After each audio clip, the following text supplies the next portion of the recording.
Naglunsad ng kampanya ang Department of the Interior and Local Government na layong gawing mas ligtas ang mga lansangan, lalo na po sa gabi.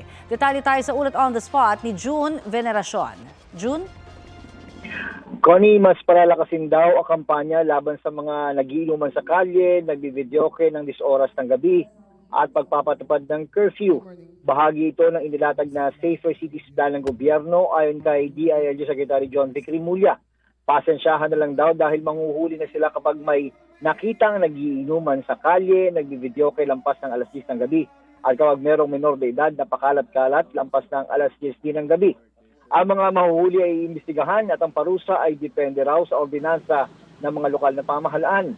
May mga ganitong kampanya na rin dati pero ayon kay Rimulya, ang pagkakaiba ngayon ay titiyakin nilang mararamdaman ng publiko ang epekto ng kanilang kampanya. Bukod dito ay palalakasin din ang police presence sa lansangan, eskwelahan at iba pang matataong lugar.